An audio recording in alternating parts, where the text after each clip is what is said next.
नमस्कार दोस्तों, मेरे चैनल श्री हरि कृपा एजुकेशन में आपका स्वागत है। और सरल इंग्लिश के कुछ वीडियोस हम देख रहे थे और फ्यूचर कंटिन्यूअस टेंस आज हम पढ़ेंगे और लास्ट पढ़ा था फ्यूचर इंडेफिनिट। ठीक है, ये कुछ बातें ऐसी थी जो मुझे लगता है होनी चाहिए। आप साथियों नियमित तौर पर अपना अध्ययन करते रहें, उसे पढ़ते रहें, उसे समझते रहें, उसे देखते रहें। देखिए, जब तक आप इस पर टाइम नहीं देंगे, इस पर आप फोकस नहीं करेंगे, तब तक आप ये चीज़ नहीं समझ सकते। जितना ज़्यादा इस पे टाइम दिया जाएगा उतना ज़्यादा ये चीज़ समझ में आएगी। हमें ऐसा तो है नहीं कि आज पढ़ना है, आज समझना है और भूल जाना है, ऐसा कुछ नहीं है। जब भी आप इसे पढ़ रहे हैं तो इसे आत्मसात करना है और ये आगे हमें काम आएगी, कहीं ना कहीं किसी न किसी कॉम्पिटिटिव एग्ज़ाम में काम आएगी ही। और इसके अलावा डेली रूटीन में भी कागजात आ जाते हैं, वेबसाइट आ जाती है, जिनको पढ़ने में थोड़ी दिक्कत आती है तो वहाँ पर आप इसको काम में ले सकते हैं।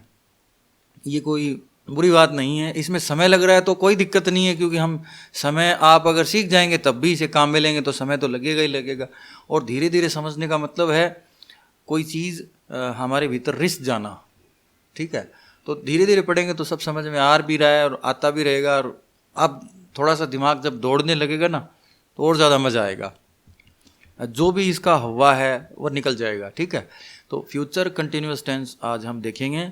ये वही सेंटेंस हैं जो हमें बनाने हैं, जो बने हुए हैं, जो लोगों ने बोले हैं, सुने हैं। ठीक है, इसी टाइप के हैं। ये एक मामूली सा कैलेंडर है जिसमें हमने एक प्रेजेंट दिखाने की कोशिश की है और ये 12 जून की तारीख लिखी हुई है। तो ये आज जो भी तारीख है वो आप एज्यूम कर लीजिए, मान लीजिए। ठीक है, 1 मई 2030 ये फ्यूचर की तारीख है, ये पास्ट है।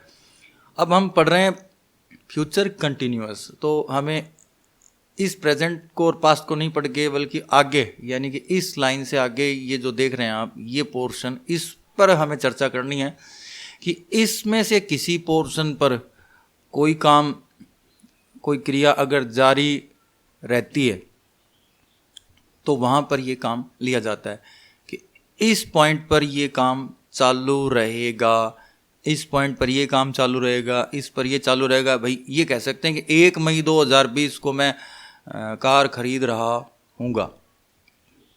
हो सकता है मेरे पास पैसे आ जाएं और मैं खरीद लूँ, मर्सिडीज़ खरीद लूँ। तो इसी तरीके से आप भी अगर कोई योजना बना रहे हैं तो, और आप ऐसा सोच रहे हैं कि भविष्य में वो काम जारी होगा, तो बस उसके लिए ही ये टेंस है, फ्यूचर कंटिन्यूअस टेंस। इसको पढ़ लेते हैं। इसमें सामान्य जानकारी है कि हमें इसकी क्या ज़रूरत है। इस टेंस का प्रयोग तब किया जाता है जब भविष्य में कोई काम, कार्य या क्रिया, देखिए तीनों एक ही चीज़ हैं, समझने के तरीके अलग अलग खाली। ठीक है, जारी रहेगी क्रिया, या तो जारी रहेगी या कार्य जारी रहेगा। ठीक है, या काम जारी रहेगा, जो भी है एक हमें इसके साथ इस्तेमाल कर लिया। और पूर्ण नहीं हुई होगी, पूरा भी नहीं हुआ होगा वो काम, पेंडिंग होगा, चालू होगा, उसका स्टेटस क्या होगा, फ्यूचर स्टेटस हम कह देते हैं। जैसे हम पूछते हैं ना भाई करंट स्टेटस किस लिए पूछते हैं कि अभी वर्तमान स्थिति, कि वे सर काम चालू है, तो फ्यूचर स्टेटस उसका क्या होगा कि वो कार्य जो है वो चालू होगा और पूर्ण नहीं हुआ होगा। ठीक है, ठीक है। ऐसे वाक्यों में क्रिया के भविष्य में जारी रहने का एक आश्वासन मिलता है और कार्य की पूर्णता या पूरे होने के समय के बारे में जानकारी नहीं मिलती। कोई जानकारी नहीं होती कि भाई काम कब पूरा होगा, कब नहीं होगा, बस काम चालू है, ऐसा आभास होता है। और ये आश्वासन है क्योंकि हो सकता है वो भविष्य में वो काम ना भी करना पड़े, या हो सकता है वो काम ना हो, तो ये एक आश्वासन ही मान सकते हैं आप कि हाँ ऐसा होगा, हो सकता है। अब देखेंगे हम इस टेंस के कुछ रूल्स। ये 2 ही रूल हैं और छोटे से ही हैं, ज़्यादा बड़े नहीं हैं। देखिए, जो भी कंटिन्यूस टेंस हमने अभी तक पढ़ा है और जो आगे एक आधा बचा हुआ है, सब में कंटिन्यूटी को दिखाने के लिए वर्ब की फर्स्ट फॉर्म में आईएनजी जोड़ा जाता है। ठीक है, हमारी जो वर्ब जो है, मेन वर्ब, उसकी फर्स्ट फॉर्म है, उसमें आईएनजी जोड़ा जाता है। ये इसको प्रोग्रेसिव फॉर्म बोलते हैं। तो एक तो वही हो गया। दूसरा, फ्यूचर को बताने के लिए विल और शैल, और साथ में होगा, ठीक है ना, होंगी, इस टाइप की जो चीज़ें ना उनके लिए ये है बताने वाली बी। इन 2 चीज़ों के एक साथ इस्तेमाल से फ्यूचर कंटिन्यूअस टेंस जो है वो बन जाता है। देख लेते हैं क्या है कि विल बी और शैल बी, इन दोनों में से किसी एक का प्रयोग हेल्पिंग वर्ब या ऑक्सिलरी वर्ब की तरह सम्मिलित रूप से किया जाता है। सम्मिलित का मतलब इस विल और बी ये दो अलग अलग हैं, इनको मिला के। इसी तरीके से शैल और बी, हमने अभी फ्यूचर इंडेफिनिट देखा, उसमें केवल विल था या फिर केवल शैल था, इसमें एक बी हमने और जोड़ा हुआ है, तो सम्मिलित हो गया ना रूप। अब इन दोनों शब्दों से हमें दो अलग अलग जानकारी मिलती है। विल और शैल से हमें क्रिया के फ्यूचर यानी भविष्य की जानकारी मिलती है। क्या जानकारी मिलती है कि ये भविष्य के बारे में बात हो रही है। और दूसरा बी जो है, ये बी क्रिया का बेस फॉर्म ही है और हमें इसके होने की जानकारी मिलती है कि भाई ये होगा, होना। जैसे इंडेफिनेट में हमने क्या सेंटेंस देखे थे कि मैं खाऊंगा, मैं जाऊंगा, मैं पीऊंगा, मैं काम करूंगा, इसमें ऐसे लास्ट में गा आ रहा था। अब इसमें क्या कर रहा होऊंगा, खा रहा होऊंगा, सो रहा होऊंगा, तो ये होऊंगा, होऊंगा पूरा शब्द है ना, हो से शुरू हो रहा होऊंगा। इस टाइप के जो सेंटेंसेज है ना, उनमें है जो है ना उसको बताने के लिए बी है, ठीक है ना। तो इसलिए इन दोनों शब्दों को मिला करके एक सम्मिलित रूप बनाया गया है, ठीक है। अब देखिए आई वी के साथ आप शैल बी इस्तेमाल करेंगे और बाकी जितने भी हमारे सब्जेक्ट्स बचते हैं उनके साथ विल बी का प्रयोग किया जाएगा। हमारे पास शैल बी और विल बी ये दो इनके जोड़े हैं। आई और वी के साथ शैल बी यूज़ करिए और बाकी के हमारे जितने भी सब्जेक्ट्स हैं उन सब के लिए आप विल बी इस्तेमाल करिए। आई और वी आपको पिछले वीडियो में अगर देखा हो तो आपको पता चल गया होगा कि दोनों जब हम बादशाह के तौर पर बात करते हैं, राजा के तौर पर, तब तो हम क्या कहते हैं, वी, हम। तो हम में वैसे एक से ज़्यादा है और आई अकेला है, तो इन दोनों के साथ आप शैल भी यूज़ करिए और बाकी के साथ विल भी यूज़ कर लीजिए। और वर्ब की फर्स्ट फॉर्म में जो है उसमें आईएनजी मिला के प्रोग्रेसिव एक फॉर्म बनती है, उसको इस्तेमाल किया जाता है। तो छोटे से ही दो रूल हैं। अब इनके कुछ प्रयोग हम देखेंगे। इस स्लाइड में ये वही सेंटेंस हैं कि इस तरीके के सेंटेंस आपके सामने होंगे, आपको बनाने हैं। ये रूल्स हैं, ये आपके सामने फ्लैश हैं, इनको देखते रहिए ज़रूरत पड़े तो।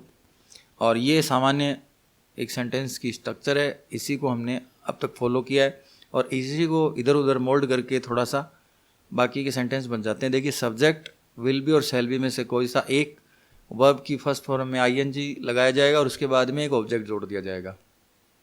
अब ये नीचे वाले दो एग्जाम्पल देख देते हैं। दो के अलावा एक एग्जाम्पल अगली स्लाइड पर भी है और कुछ दूसरे एग्जाम्पल्स भी हैं। देखिए आई शैल बी कॉलिंग यू, मैं तुम्हें कॉल कर रहा हूँगा। मान लीजिए मैंने अगर ऐसा कहा है कि मैं टेलीफोन कल नया ख़रीदूँगा, मेरे घर पे एक टेलीफोन लगेगा लैंडलाइन, और उस वक्त मैं तुम्हें फ़ोन कर रहा हूँगा, तो वैसी सी बात है कि आई शैल बी कॉलिंग यू, मैं तुम्हें कॉल कर रहा हूँगा। आई क्या है, अगर आपको बताने की ज़रूरत है तो मैं बता देता हूँ, और नहीं है तो बहुत अच्छी बात है। आई फर्स्ट पर्सन का एक प्रोनाउन है। शैल हमने क्यों लगाया, क्योंकि फ्यूचर टेंस का एक सेंटेंस हम बना रहे हैं, इसलिए शैल और विल में से एक लगेगा और ये इसकी पहचान भी है।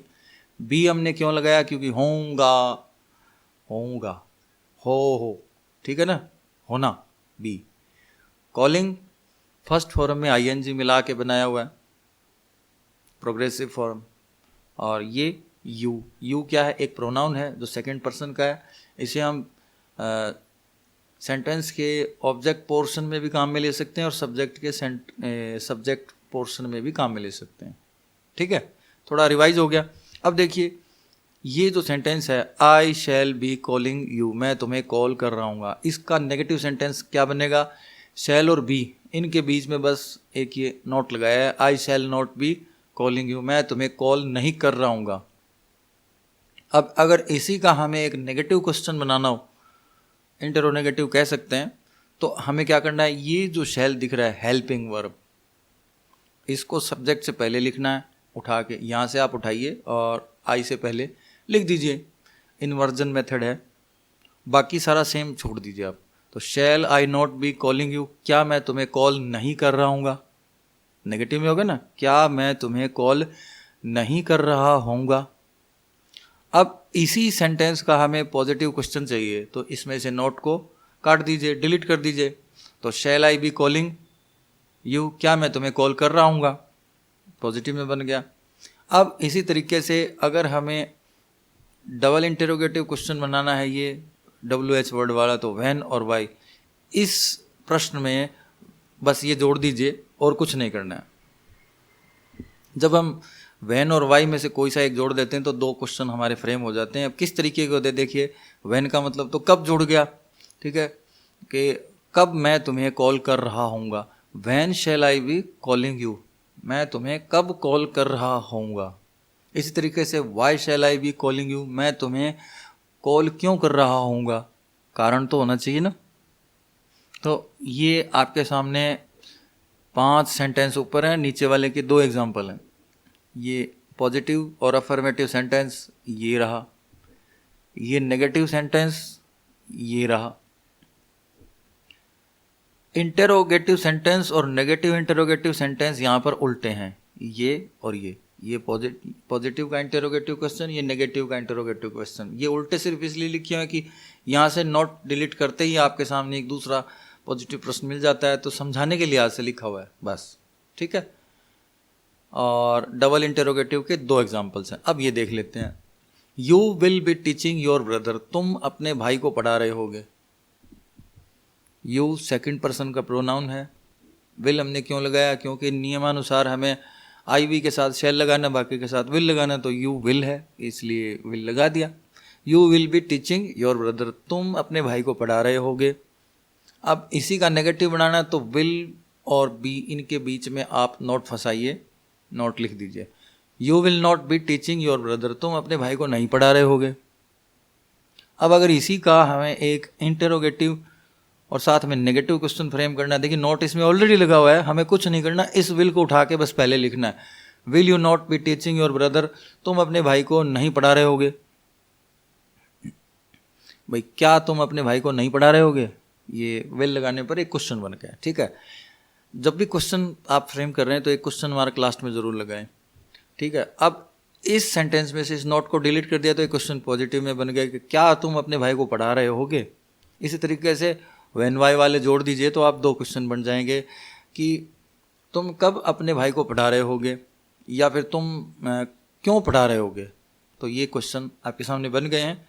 वीडियो पॉज करके इनको एक बार पढ़ लीजिएगा, समझ में आ जाएंगे। आप इतने वीडियो में साथ रहे हैं तो इस वीडियो में आपको दिक्कत नहीं आनी चाहिए। एक एग्जाम्पल आगे और है, वो भी देख लेते हैं कि we shall be playing in stadium, हम स्टेडियम में खेल रहे होंगे।